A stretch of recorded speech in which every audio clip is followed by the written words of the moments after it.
राजर्षी शाहू महाराजांच्या 143व्या जयंती सोहळा कोल्हापुरात मोठ्या उत्साहात साजरा करण्यात आला। लोकराजा राजर्षी शाहू महाराज यांची आज 143वी जयंती आहे। जयंतीनिमित्त आज कोल्हापूर जिल्ह्यात विविध कार्यक्रमांचे आयोजन करण्यात आले आहे। पालकमंत्री चंद्रकांत पाटील यांनी कसबा वावडा इथल्या लक्ष्मी विलास पॅलेस या राजर्षी शाहू महाराजांच्या जन्मस्थळाला भेट देऊन प्रतिमेला पुष्पहार अर्पण करून अभिवादन केले। तसेच ऐतिहासिक दसरा चौकात आयोजित केलेल्या कार्यक्रमात देखील राजर्षी शाहू महाराजांच्या पूर्णाकृती पुतळ्याला पालकमंत्री चंद्रकांत पाटील यांनी अभिवादन केले। शाहू महाराजांच्या जन्मस्थळावर महाराजांच्या जीवनावर आधारित प्रदर्शन भरवण्यात येणार असल्याची माहिती चंद्रकांत पाटील यांनी सांगितली।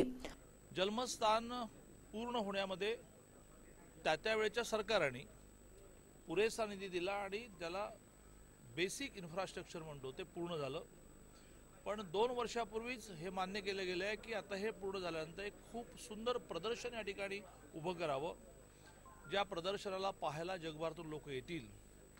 साधारणतः त्यासाठी नेमलेल्या समितीने 13 कोटी रुपयाचं बजेट केलं। ते पूर्ण बजेट गेल्या वर्षी ज्यावेळेला छत्रपती शाहू महाराजांच्या नावाने दिल्या जाणाऱ्या पुरस्काराला माननीय मुख्यमंत्री महोदय आले होते तेव्हा त्यांनी सगळ्या 13 कोटीच्या प्रस्तावाला मान्यता दिली। कोल्हापुरात सामाजिक न्याय विभागातर्फे समता रॅलीचे आयोजन करण्यात आले होते। या रॅलीमध्ये शाहू महाराजांची वेशभूषा केलेल्या विद्यार्थ्यांकडे सर्वांचे लक्ष होते।